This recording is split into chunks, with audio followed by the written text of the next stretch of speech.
Yes, one, two, three, start. Dear friends, I am very glad that we are all meeting here on this happy occasion, and I am also glad that I am asked to address you now that you are all conferred with degrees. I wish you success in your life.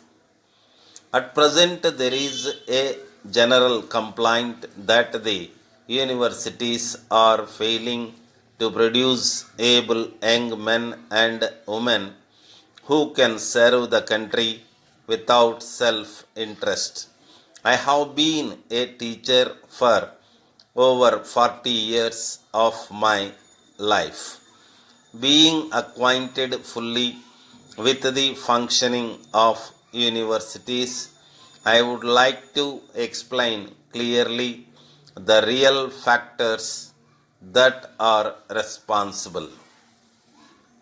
University is essentially a corporation of teachers and students.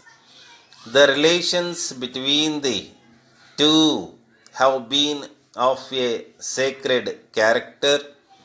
The kind of education that we provide to our youth is determined mostly by the kind of men and women we secure as teachers. At present, the condition of teachers is deplorable. They are not placed above want. The university teacher should be so paid as to enable him to live in comfort. If he is to devote himself to learning, teaching, and research, as they are low paid, best intellectuals are seeking attractive jobs elsewhere, and they are not willing to act as teachers in universities. Every attempt should be made to draw a good number of able persons into the teaching profession. I hope the university service will become as attractive as the All India services, for that is the only way to recruit and retain some of the ablest persons for the universities. It is also necessary to select such of the persons as teachers who have love for the subject they have to handle. Securing of a few able teachers is not sufficient. Their number must be proportionate to the number of students. The accommodation in colleges is insufficient.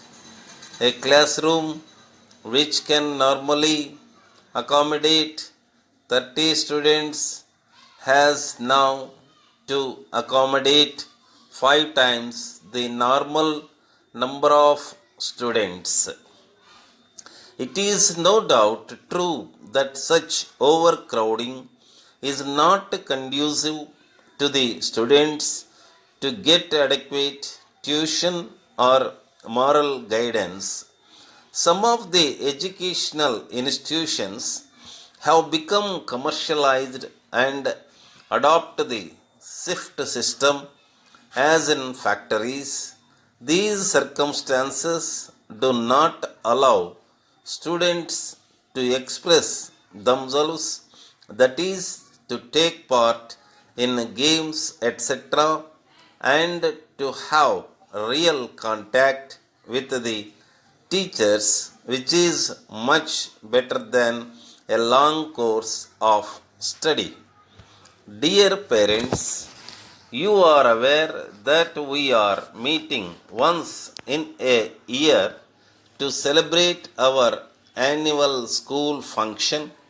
We shall be holding this year's function at the end of April instead of in July as proposed earlier. Our school has produced great persons like our Chief Minister, who has agreed to preside over our celebrations. We desire to conduct sports, etc., and include the presentation of prizes in the program of our function. While learning, our students have produced many varieties of things like tapes, rulers, towels, etc. We desire to sell these things at the school exhibition at cheap rates. Those who want to buy them can do so by paying the price at the counter and can take delivery then and there. This will give you the opportunity of seeing the works of your children while at the same time enjoying a pleasant afternoon in the school playing fields. Members of the staff will be available during the afternoon to talk to you about the progress of your son or daughter. Yours sincerely,